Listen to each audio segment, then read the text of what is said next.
അസ്സലാമു അലൈക്കും. ഇനിയിപ്പം മന്ദങ്കോല് കഴുകണ കണ്ടിട്ട് ഈ ഒരു പലഹാരം ഉണ്ടാക്കാൻ കഴിയൂല എന്ന് വിചാരിച്ചിട്ട് ആരും നിൽക്കണ്ട കേട്ടോ. നമ്മളെ വീട്ടിൽ എപ്പോഴും ഉണ്ടാകുന്ന കുറഞ്ഞ സംഭവങ്ങൾ വെച്ചിട്ടാണ് കേട്ടോ ഈ ഒരു പലഹാരം റെഡിയാക്കി എടുക്കുന്നത്. അപ്പോൾ ദാ ഈ ഒരു റമദാനിലൊക്കെ ബീഫിലും ചിക്കനിലും എല്ലാവരും കുറച്ച് ഉരുളൻകിഴങ്ങൊക്കെ ഇട്ട് കറിയൊക്കെ വെക്കും. അപ്പോൾ അതിൻ്റെ ബാലൻസൊക്കെ ഉണ്ടാവുമല്ലോ വീട്ടിൽ ഉരുളൻകിഴങ്ങ്.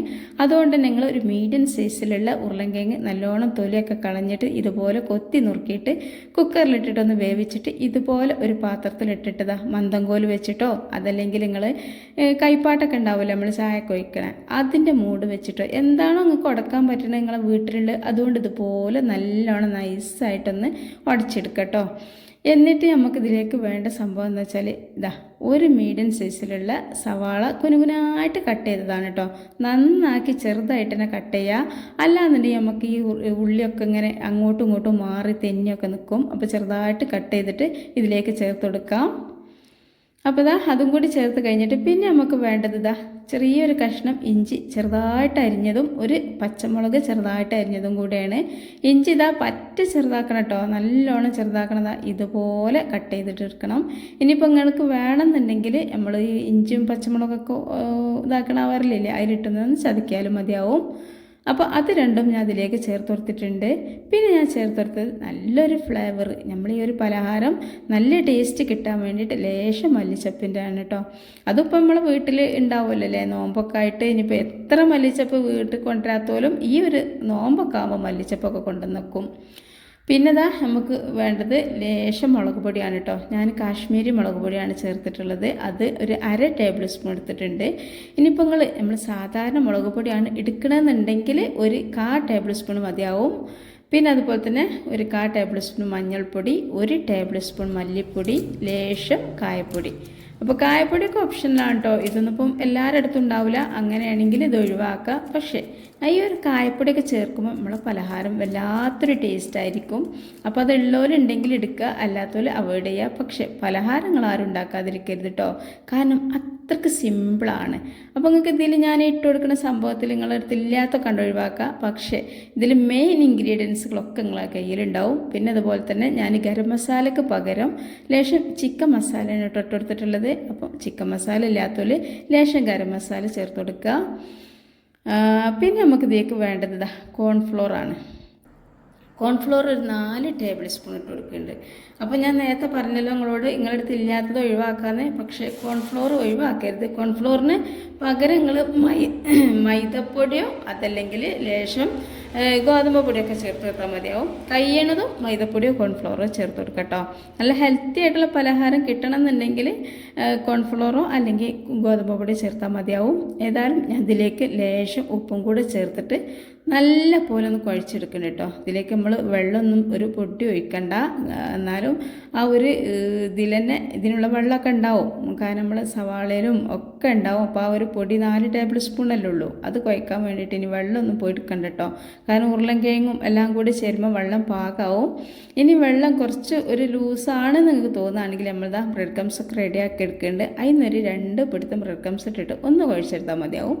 അങ്ങനെ ആകുമ്പോൾ നല്ലൊരു ടേസ്റ്റും കൂടി ആയിരിക്കും പലഹാരം. ഇനിയിപ്പോൾ നിങ്ങൾക്ക് ലൂസായിട്ടൊന്നും തോന്നുന്നില്ലെങ്കിലും ലേശം ബ്രെഡ് ക്രംസ് അതിലിട്ടിട്ട് കുഴക്കണം, നന്നായിരിക്കും. അപ്പോൾ ഞാനൊരു 4 ബ്രെഡ് എടുത്തിട്ട് മിക്സിഡ് ജാറിലിട്ട് നല്ലോണം പൊടിച്ച് മാറ്റി വെച്ചിട്ടുണ്ട് കേട്ടോ.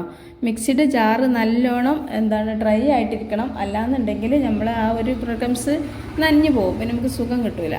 അപ്പോൾ ഇതാ ഞാനൊരു കോഴിമുട്ട ഒരു പാത്രത്തേക്ക് പൊട്ടിച്ച് ഒഴിച്ചെടുത്തിട്ടുണ്ട്. ശേഷം ഇതാ ഒരു 2 ടേബിൾ സ്പൂൺ വെള്ളത്തേക്ക് ഒരു 1/4 ടേബിൾ സ്പൂൺ മഞ്ഞൾപ്പൊടിയും ഒരു അല്പം ഉപ്പും കൂടി ചേർത്തിട്ട് നല്ലോണം മിക്സ് ചെയ്തതിന് ശേഷം നമ്മൾ പൊട്ടിച്ച് ഒഴിച്ചെടുത്ത ആ കോഴിമുട്ട ഉണ്ടല്ലോ അതിൽ ഒഴിച്ചെടുത്തിട്ടുണ്ട്.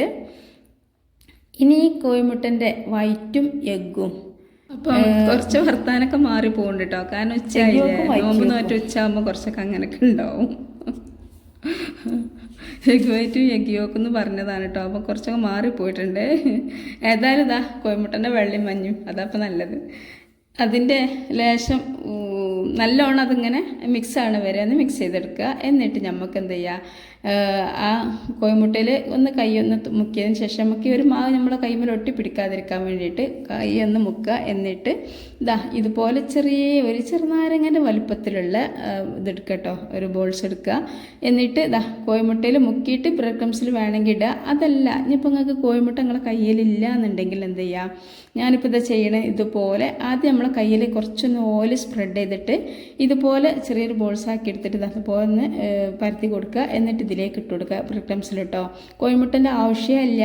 അപ്പോൾ കോഴിമുട്ട ഉണ്ടാകുമ്പോൾ എന്താ വെച്ചാൽ നമുക്ക് ഇതിൻ്റെ ഉള്ളിലേക്ക് എണ്ണ കിടക്കണേനും ഒക്കെ ഒരു ഇതാണ്. അതുപോലെ തന്നെ കഴിക്കണ സമയത്ത് ഒന്നും കൂടി ഒരു ടേസ്റ്റ് തോന്നും, അത്രയൊക്കെ ഉള്ളൂ. അപ്പോൾ എഗ് യോക്ക് കോഴിമുട്ട ഇല്ലാത്തപോലെ എന്താ അറിയില്ല, എഗ് യോക്ക് എഗ് വെയിറ്റ് എന്നൊക്കെ ഇങ്ങനെ വരിക ചെന്നിയാന്ന് തോന്നണത്. അപ്പം എനിക്കിപ്പോൾ ഈ പറഞ്ഞതൊക്കെ പേക്കുമ്പോൾ ഒന്ന് കട്ട് ചെയ്ത് ഒഴിവാക്കൊക്കെ ചെയ്യാം കേട്ടോ. പിന്നെ ഇപ്പം എന്താ അപ്പോൾ അതിൻ്റെ ആവശ്യം, മനസ്സിലല്ലേ സംസാരത്തിൽ കുറച്ച് പേവൊക്കെ ഉണ്ടാവില്ല. അപ്പോൾ നമ്മളെ കൂട്ടുകാർ കേട്ട് വെച്ച് എനിക്കൊരു കുഴപ്പമില്ല കേട്ടോ. അതുകൊണ്ടാണ് ഞാനിങ്ങനെയൊക്കെ എഡിറ്റൊന്നും ചെയ്യാതെ നേരെ അങ്ങോട്ട് വിടണത്. അപ്പോൾ ഏതായാലും ഞാനിതട്ടോ ഇതൊക്കെയാണ് ഇന്ന് ഷേപ്പാക്കി എടുക്കേണ്ടത്. ഇത് കിട്ടിയതിന് ശേഷം ഞാൻ ബ്രെഡ് ക്രംസിൽ മുക്കിയിട്ട് അതുപോലെ ഒന്ന് ഇങ്ങനെ രണ്ട് സൈഡും ഇങ്ങനെ പ്രസ് ചെയ്യുമ്പോൾ അതുപോലെ ഒരു ഷേപ്പ് കിട്ടും കേട്ടോ. നിങ്ങൾക്ക് ഏത് ഷേപ്പിലും എടുക്കുക. അപ്പോൾ മുട്ട ഇല്ലാത്തവരുണ്ടെങ്കിൽ ഇങ്ങനെ ഒന്ന് കയ്യിലൊന്ന് ഓയിൽ പുരട്ടിയിട്ട് ഓരോ ഉരുളെടുത്തിട്ട് നല്ലോണം ഒന്ന് ഉരുട്ടിയിട്ടൊന്ന് പരത്തിയിട്ട് ഈ ഒരു ബ്രെഡ് ക്രംസിൽ മാത്രം മുക്കിയാൽ മതിയാവും. മുട്ടൻ്റെ ഒരു ആവശ്യമില്ല. അപ്പോൾ മുട്ട ഉള്ളവർ മുട്ടയിലിട്ടിട്ട് മുക്കുക. എങ്ങനെയായാലും നിങ്ങൾ ഇഷ്ടം ചെയ്യാം. അപ്പോൾ ഞാനൊരു 5 ഉണ്ടാക്കിയിട്ടുണ്ട്. ബാക്കിയും കൂടി ഞാൻ ചെയ്യാണ്. കാരണം ഇത് മുഴുവനായിട്ടും ചെയ്യണതൊന്നും ക്യാമറയിൽ കാണിക്കണില്ല കേട്ടോ, വീഡിയോയിൽ. കാരണം സമയം ലെങ്ത്ത് ആവണ്ടെന്ന് വിചാരിച്ചിട്ട് കഴിയണം, വീഡിയോൻ്റെ ലെങ്ത്ത് കുറക്കാമെന്ന് വിചാരിച്ചിട്ടോ. കാരണം ഒരുപാട് പേര് ഇതാണ് പറഞ്ഞത്, നോമ്പാണ്, അതുകൊണ്ട് നിങ്ങൾ വീഡിയോൻ്റെ ലെങ്ത്ത് കഴിയണം കുറയ്ക്കുന്നത്. കാരണം പിന്നെ ഒരുപാട് ആളുകൾ പറയുന്നുണ്ട് എന്താ വെച്ചാൽ വിശദമായിട്ട് പറഞ്ഞ് തരുന്നുണ്ട്. ചില ചാനലൊക്കെ ഇട്ട് കൊടുക്കാമെന്ന് മാത്രമേ പറയുള്ളൂ, ഒരു വ്യക്തമായിട്ട് പറയില്ല. അത് വിശദമായിട്ട് പറയണം. അങ്ങനെ ഓരോരുത്തർക്കും ഓരോ മൈൻഡാണ്. അപ്പം ഞാൻ വിചാരിക്കണം എന്താ പറയുക, അത്യാവശ്യമൊക്കെ പറയാം, അത്യാവശ്യം ഒരുപാടൊക്കെ കട്ട് ചെയ്ത് ഒഴിവാക്കാം അങ്ങനെയൊക്കെ വിചാരിച്ചിട്ടാണ് കേട്ടോ ഞങ്ങൾ കുറേയൊക്കെ കട്ട് ചെയ്തിട്ടുള്ളത്. അപ്പോൾ ഞാൻ ലേശം ഓയിൽ ഒഴിച്ചിട്ട് ഇതുപോലെ ചൂടാക്കിയിട്ട് ഇതിലേക്ക് ഇട്ട് കൊടുത്തിട്ട് വലിയൊരു വേവൊന്നും ഇല്ല, വേഗമായി കിട്ടും. ഇതുണ്ടോ, എന്നാലും ഒരു അടിപൊളി വെറൈറ്റി ആയിട്ടുള്ളൊരു പലഹാരമാണ്. ഭയങ്കര ടേസ്റ്റാണ് കേട്ടോ, നല്ല ടേസ്റ്റാണ്. ഒരു പണിയില്ലല്ലോ ഇത് ഉണ്ടാക്കാൻ, നല്ല എളുപ്പമാണ്. ഇനിയിപ്പോൾ ഉരുളൻകിഴങ്ങ് ഒന്ന് വേവിക്കണം, അത്ര പണിയേ ഉള്ളൂ. വേണമെങ്കിൽ ഇതിക്ക് ചിക്കനൊക്കെ ഒന്ന് നല്ലോണം ഒന്ന് പൊടിച്ചിട്ട് ചേർത്ത് കൊടുക്കുക കേട്ടോ. ഒന്ന് വേവിച്ചതിന് ശേഷം ഒന്ന് പൊടിച്ചിട്ട് ചേർത്ത് കൊടുക്കുക. ചിലവരൊക്കെ വേണമെങ്കിൽ പച്ചക്ക് ചേർത്ത് കൊടുക്കണമല്ലോ, അങ്ങനെയൊന്നും കുഴപ്പമൊന്നുമില്ല, കാരണം നമ്മളിത് വേവിക്കണുണ്ടല്ലോ. അപ്പോൾ ഇതിൻ്റെ ഷേപ്പൊക്കെ നിങ്ങളെ ഇഷ്ടത്തിനനുസരിച്ചിട്ട് ചെയ്ത് കൊടുക്കുക കേട്ടോ. അപ്പോൾ ഇത്ര അങ്ങോട്ട് ഗോൾഡൻ ബ്രൗൺ കളർ ആവേണ്ട ആവശ്യമില്ല. അപ്പോൾ അത് ഞാൻ എന്താ വെച്ചാൽ ഇവിടെ ആരോ വന്ന് ബെല്ലടിച്ച് ഞാനത് തീമ കിട്ടിയതിന് ശേഷം, അപ്പോൾ എന്തോ ഒരു ആവശ്യത്തിന് വന്നതാണ്. അപ്പോൾ അവരോടൊന്ന് എടുത്തൊക്കെ വന്നപ്പോത്തിന് ഏതായാലും ഒന്ന് ഇതായതാട്ടെ. തീയൊക്കെ നല്ലോണം കുറച്ച് വെച്ചിരി, പക്ഷേ എന്താ അറിയില്ല, ചെറുതായിട്ടൊന്ന് ഇതായിട്ടുണ്ട്. കരിഞ്ഞിട്ടൊന്നുമില്ല, എന്നാലും ഒന്ന് ചെറുതായിട്ടൊന്ന് ഇതായാൽ മതി. അപ്പോൾ എന്താ വെച്ചാൽ നമുക്ക് ഇത് ഇട്ട് കൊടുക്കുന്ന സമയത്ത് ഹൈ ഫ്ലെയിമിൽ വെച്ചിട്ട് പിന്നെ ഇത് ഇട്ടതിന് ശേഷം നമുക്ക് മീഡിയം ടു ലോ ഫ്ലെയിമിൽ വെക്കാം കേട്ടോ. അപ്പോൾ ഇതിൻ്റെ ഉൾഭാഗമൊക്കെ ഒന്ന് വെന്തിട്ടും, കാരണം ഇതിൽ നമ്മൾ ഒരു സംഭവം വഴറ്റിയിട്ടൊന്നുമില്ലല്ലോ, അപ്പോൾ ഇതിൻ്റെ ഉള്ളൊന്ന് വേവാണ്ടാവും. അങ്ങനെ ചെയ്യാം. അപ്പോൾ ഞാൻ പെട്ടെന്ന് തന്നെ ഒന്ന് റെഡിയാക്കി എടുത്തിട്ടുണ്ട്. ഇനി നമുക്ക് രണ്ടാമത്തത് ഇതുപോലെ ഒന്ന് ഇട്ട് കൊടുത്തിട്ട് തീയൊക്കെ നമുക്ക് പാകത്തിന് അങ്ങോട്ടും ഇങ്ങോട്ടൊക്കെ വെച്ചിട്ട് ചെയ്തെടുക്കാം. നോമ്പ് സമയത്ത് ഈ ഒരുപാട് തിരക്കിൻ്റെ സമയത്തൊക്കെ ഇനിയിപ്പോൾ എന്തായാലും നമ്മൾ വീട്ടിലൊരു പലഹാരം നിർബന്ധമാണ്. അത് ഇല്ലാത്ത വീട് ചുരുക്കേ ഉണ്ടാവുള്ളൂ. കാരണം വീട്ടിൽ നമ്മൾ വലിയവർ മാത്രമാണ് നമുക്കിപ്പോൾ ഇനിയിപ്പോൾ പലഹാരം ഉണ്ടാക്കിയില്ലെങ്കിലും കുഴപ്പമൊന്നും ഉണ്ടാവില്ല. നമുക്ക് മനസ്സിലാവും അതിപ്പം പിന്നെ ഒരുപാട് എണ്ണക്കടിയൊന്നും കഴിക്കണ്ടെന്ന് വിചാരിച്ച് നമ്മൾക്ക് ഇതുണ്ടാവും. പക്ഷേ കുഞ്ഞു മക്കളൊക്കെ ഉള്ള വീട്ടിൽ ഒരു നോമ്പും കൂടി നോറ്റിട്ടുണ്ടെങ്കിൽ പിന്നെ ഒരുപാട് എന്തൊക്കെയോ കഴിക്കണം എന്നുള്ള ആക്രാന്തത്തിലായിരിക്കും അവർക്ക് നിൽക്കുന്നത്. പക്ഷേ മരുഭാഗമാണ് കൊടുത്താൽ പിന്നെ വെള്ളം മാത്രമായിട്ട് കൊടുക്കുള്ളൂ, അത് വേറെ വിഷയം. എന്നാലും അതുപോലെ മനസ്സൊന്ന് സന്തോഷിപ്പിക്കാനും വേണ്ടിയിട്ട് നമുക്ക് ഇത്തരം പലഹാരങ്ങളൊക്കെ പെട്ടെന്ന് ഉണ്ടാക്കിയെടുക്കാൻ പറ്റുന്നത്. ഇനിയിപ്പോൾ നമ്മൾ ഒരുപാട് ജോലിയൊക്കെ ചെയ്യുമ്പോൾ നമുക്കതൊക്കെ എടുക്കാൻ മടിയാണ് കാരം. എന്നാലും പിന്നെ നമ്മൾ കടയിൽ നിന്നൊക്കെ സമൂസ കട്ലേറ്റൊക്കെ വാങ്ങും. പക്ഷേ അതൊന്നും നമ്മൾ കയ്യണം വാങ്ങാതിരിക്കുക. എല്ലാ ഷോപ്പും ഒരുപോലെ എന്നല്ല കേട്ടോ പറഞ്ഞത്. പക്ഷേ ചില ഷോപ്പുകളൊക്കെ നമ്മൾ എന്താ വെച്ചാൽ ചില കടയിലൊക്കെ എണ്ണയിൽ ഇട്ട് പൊരിച്ചത് പിറ്റേ ദിവസം അതേ എണ്ണ ഉപയോഗിക്കുന്ന ആളുകളൊക്കെ ഉണ്ടാവും. അങ്ങനെ ദിവസവും പിന്നെ അതുപോലെ തന്നെ നമ്മൾ ഫസ്റ്റിലൊക്കെ നമ്മളെ സമൂസ നല്ല ക്ലീൻ ആയിരിക്കും, അങ്ങനെ ക്ലിയർ ആയിരിക്കും. പിന്നെ കുറേ ദിവസം കഴിയുമ്പോൾ സമൂസൻ്റെ ഉള്ളിലത്തെ ഫില്ലിങ്ങൊക്കെ നിങ്ങളൊന്ന് ശ്രദ്ധിച്ച് നോക്കേണ്ടി. ആ വേറെ എന്തിൻ്റെയൊക്കെ വേസ്റ്റുകളൊക്കെ അതിൽ നിറച്ചിട്ടുണ്ടാവും. എന്താ വെച്ചാൽ പത്തിരി ഇങ്ങനെ കട്ട് ചെയ്ത അടയാളൊക്കെ സമൂസ ഷീറ്റൊക്കെ അതിൽ കട്ട് ചെയ്ത് കണ്ട് ഫില്ലിങ് ആക്കിയിട്ടുണ്ടാവും. അത് നിങ്ങൾ ശ്രദ്ധിച്ച് നോക്കിയാൽ മനസ്സിലാവും. അപ്പോൾ എന്താ വെച്ചാൽ നമ്മൾ കഴിയണം, നമ്മൾ തന്നെ ആകുമ്പോൾ എന്താ പറയുക, നമ്മൾ ഇനിയിപ്പോൾ ഈ ഒരു എണ്ണ ഇത് നമുക്ക് കുറച്ച് സാധനങ്ങൾ കുറച്ച് എന്തെങ്കിലുമൊക്കെ ഉപയോഗിക്കാൻ വേണ്ടി എടുക്കുക. അതല്ലാതെ എനിക്ക് ഏറി വന്ന് നമ്മൾ 2 വട്ടം ഉപയോഗിക്കും, 2 or 3 വട്ടം ഉപയോഗിച്ച് നമ്മൾ ഒഴിവാക്കും. പപ്പടം പൊരിക്കാൻ വേണ്ടിയിട്ട് എടുക്കും, ഞാൻ അങ്ങനെയായിട്ട് ചെയ്യൽ, പപ്പടം പൊരിക്കാനൊക്കെ എടുക്കും. അല്ലാന്നുണ്ടെങ്കിൽ പറ്റേ നമുക്ക് ഒരു ചണ്ടി പോലെയൊക്കെ ആണെന്നുണ്ടെങ്കിൽ നമ്മൾ എന്തായാലും ഒഴിവാക്കും, ഒക്കെ ആണല്ലോ.